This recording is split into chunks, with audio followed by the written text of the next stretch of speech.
I heard a splat and turned towards the sound. There, sticking to my mom's cheek as she sat across from me, was a smashed dumpling. She wiped her face with a napkin, trying to appear unfazed, but her expression was filled with disgust.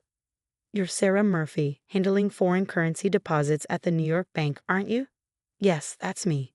"You don't seem to have dementia. You keep up with part-time work, right?" "I'll remember you well until tomorrow," my mom said, then quietly stood up and walked away briskly ahead of me. "My name is Jessica Jones, a 29-year-old office worker.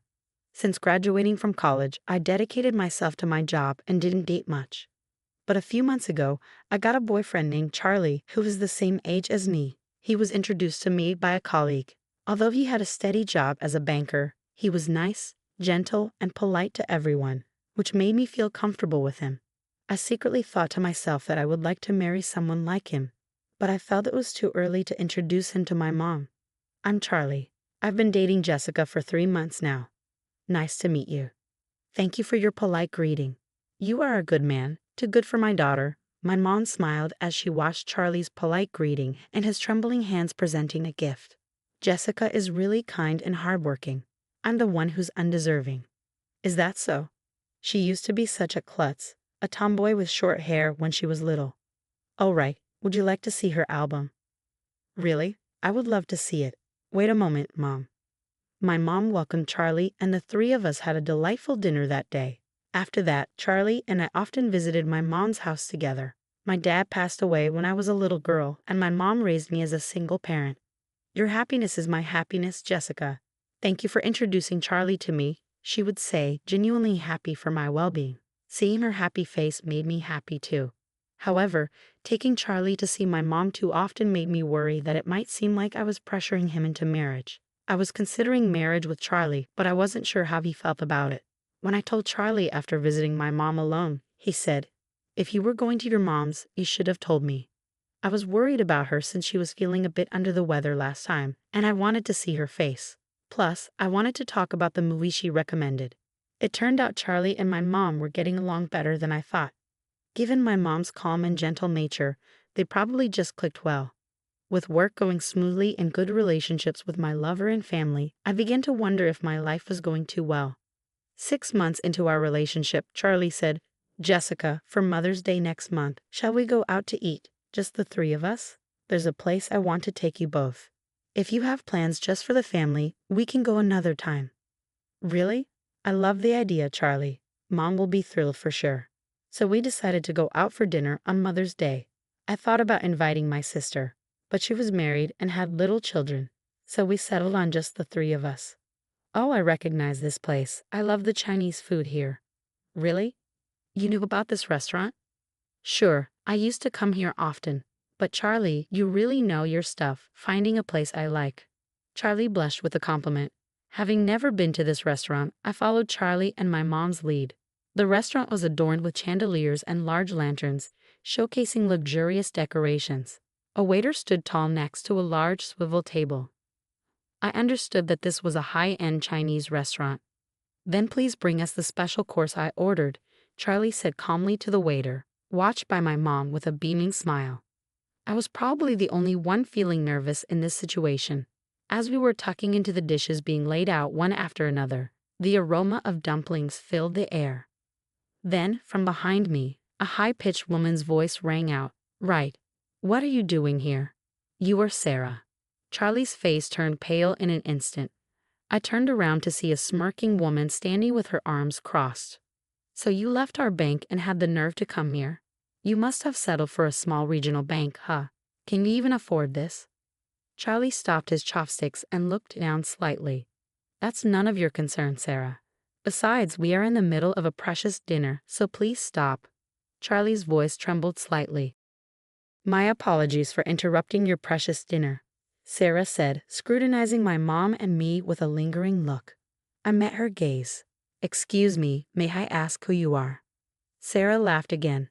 "I'm Sarah Murphy, a former supervisor of Charlie at New York Bank." Sarah seemed to take pride in her association with her workplace. "Oh, New York Bank, as in the major one." My mom looked at Sarah with surprise, which was understandable since New York Bank is one of the biggest banks. Working there implied a high level of prestige. As we were struck dumb, Sarah let out a derisive laugh. Look at you, amazed just because I work at New York Bank. How low have you fallen to dine with such a poor family? When Sarah said that, Charlie, who usually spoke slowly, spoke louder. How can you say such things to my loved ones? You should take back your words. Sarah continued to snicker even as Charlie grew angry. I tried to calm Charlie down for the moment. It was the first time I heard of Charlie working at New York Bank, but I knew he had changed jobs due to harassment from a superior at his previous bank. He had been pursued by a married woman who was his mentor at the bank where he first worked. When Charlie firmly rejected her advances, she started to blame him for her mistakes and even deliberately lost documents he was responsible for, subjecting him to severe bullying. Eventually, Charlie couldn't endure the harassment and resigned. This was the woman who was Charlie's new employee mentor. So, you're the one who drove Charlie to resign? What are you talking about? I just honestly reported to the boss that Charlie couldn't do his job. I was merely fulfilling my duties as a mentor for dropouts, Sarah said with a smirk. You were just his new employee mentor, but you were very close to him, I replied. My words made Sarah pause momentarily. She seemed to realize that Charlie had told me everything. Then she blinked and furrowed her brow. Who are you talking to? I'm a different class of person from you people. How are we different in class? We are entirely different. An elite like me working in the foreign currency deposit department of a major bank, a man who has dropped out of the elite and works hard all his life for little pay, a woman working for some dirty small to medium enterprise, and an old hag who works part-time. I'm not someone you can casually chat with. Sarah's harsh words naturally made my jaw clench and my teeth grind. She looked at us and laughed heartily. I feel sick sharing a meal in the same place as you. I'll forgive Charlie for old time's sake, but can this low-class family leave now? I was at my breaking point and almost slammed my napkin on the table, but my mom stopped me. We will leave once we finish our meal. Please go back to your seat without minding us. Your food will get cold.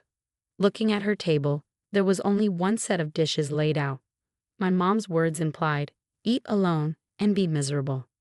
Considering the conversation over, we turned back to our table and picked up our chopsticks again. Then out of the corner of my eye, I saw a shadow hastily reaching for a plate. You guys are a burden on society.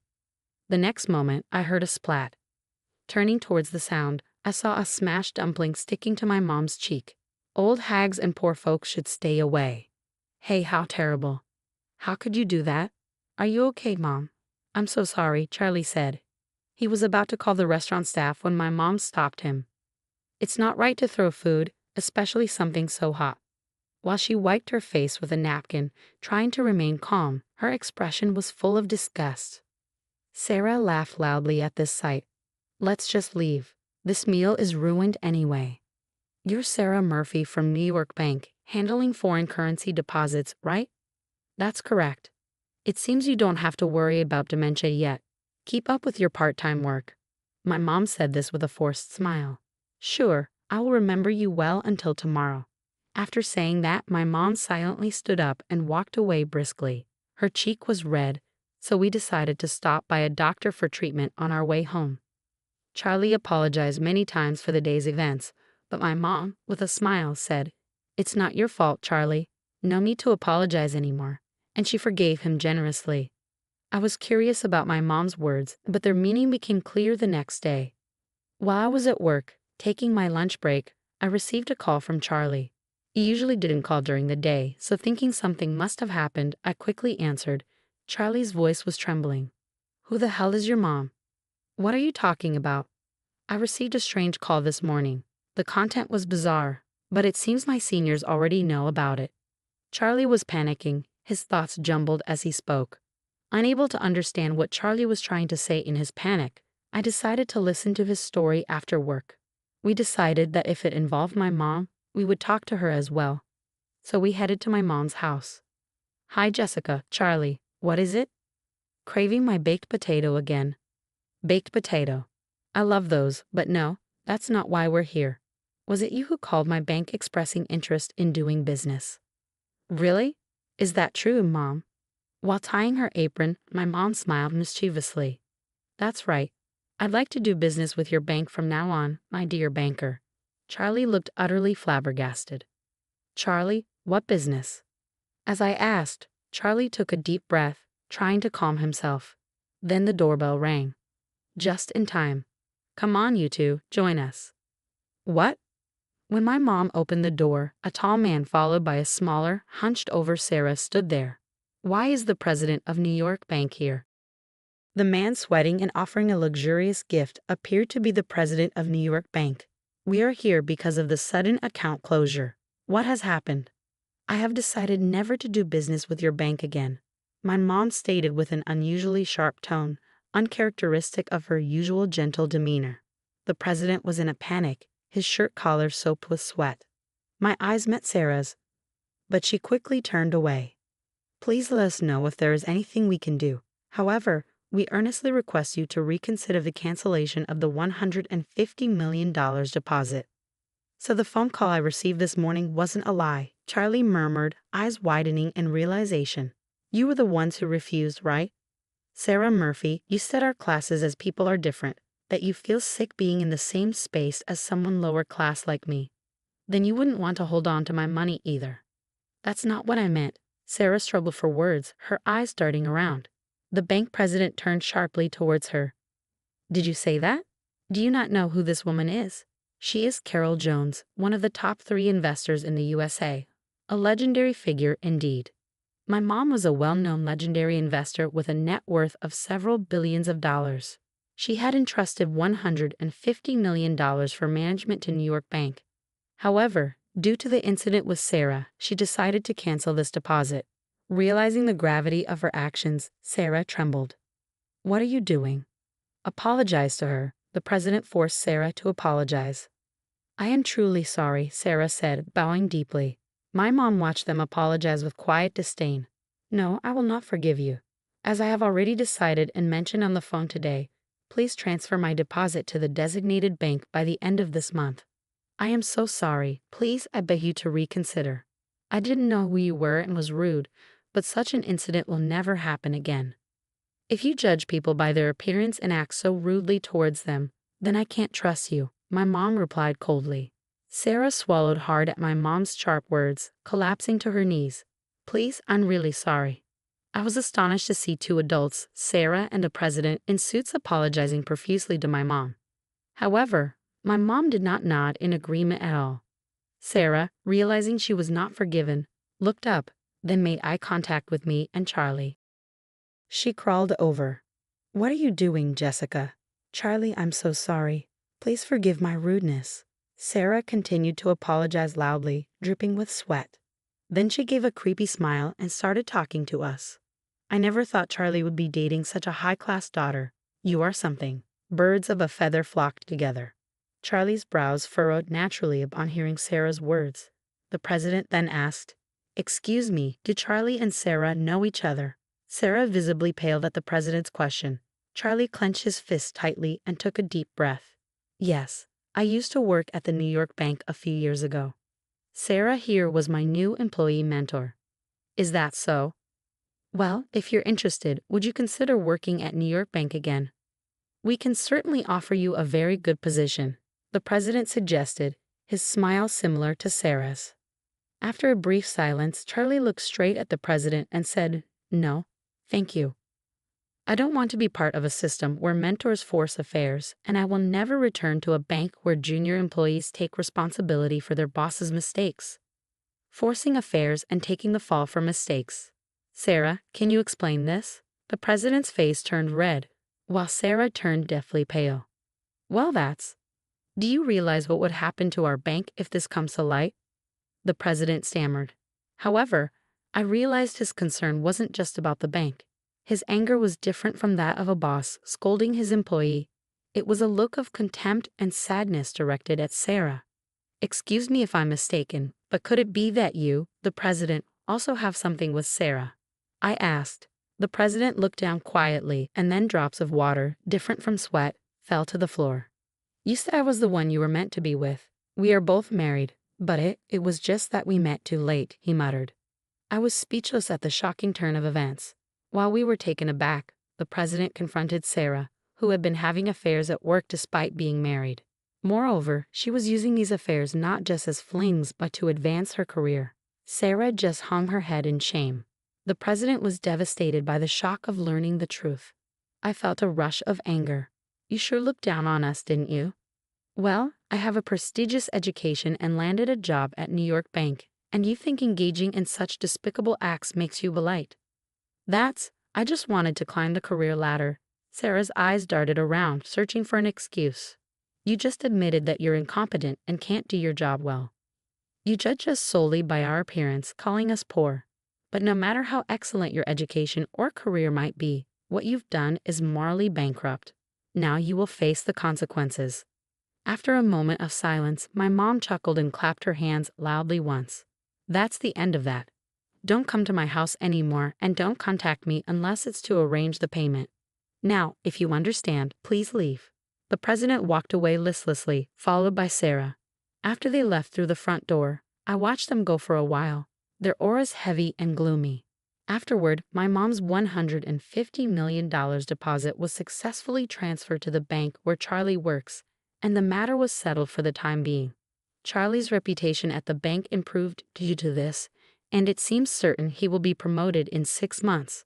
On the other hand, according to a former colleague of Charlie, Sarah was fired after the incident.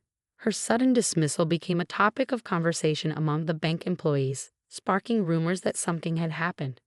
Then someone well informed about the affair between the president and Sarah exposed it within the bank. Furthermore, the wives of her other married lovers demanded alimony from Sarah. As a result, her affairs were revealed to her husband, leading to her divorce.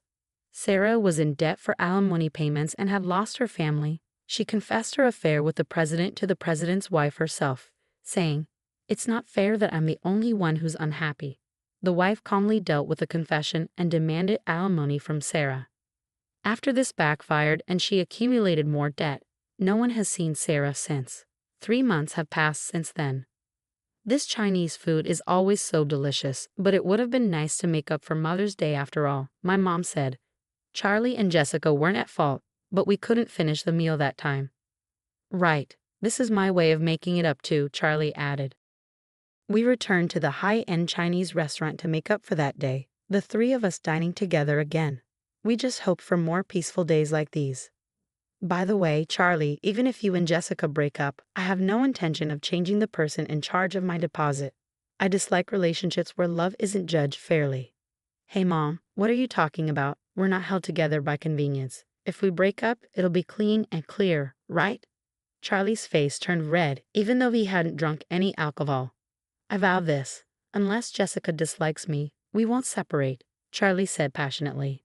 Right, Charlie. You are passionate, just like Jessica's dad when he was young, my mom said with a smile.